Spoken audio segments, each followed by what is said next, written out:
Hello, I'm Danny Boyle. I'm in Belgium to talk to you about my new film, 28 Years Later, for We Love Cinema.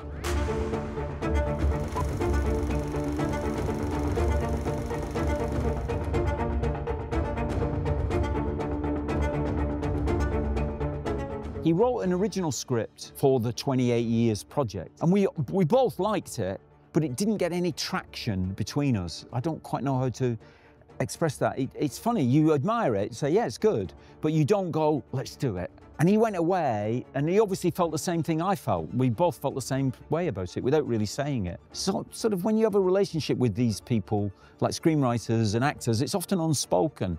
Everybody expects you that you're often speaking about things. It's often unspoken in a way. He went away and he wrote this. We've shot 2 of the films, and we're trying to raise the money for the 3rd film, which will depend on how this one goes, I think.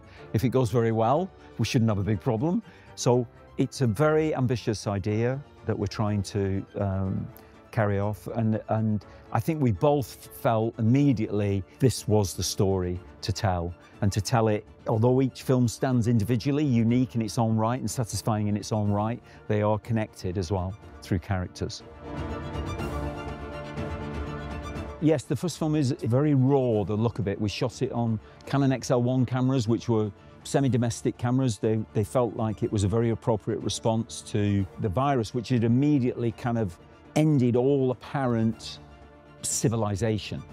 And we always had this idea in the original film that a video camera with a battery in it would still operate. If you picked it up on the street, it would still play, and you could still record things. So we sort of had an idea, that's sort of how we do it. And it led to the style of the film, and we wanted to do new things, and we shot on a number of cameras, including iPhones, to give it its own distinct look, this film. There are some action, obviously, sequences. Well, you've seen the original trailer, the 2nd trailer, which will debut here. It feels like there's a lot of action.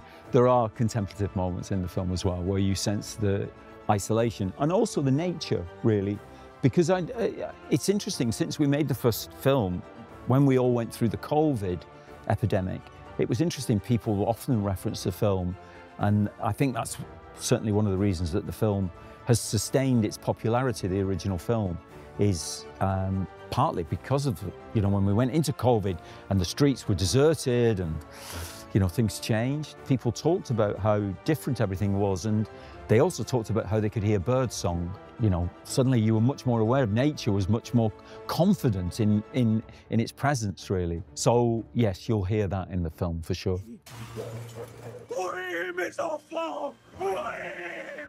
There's no discharge in the war.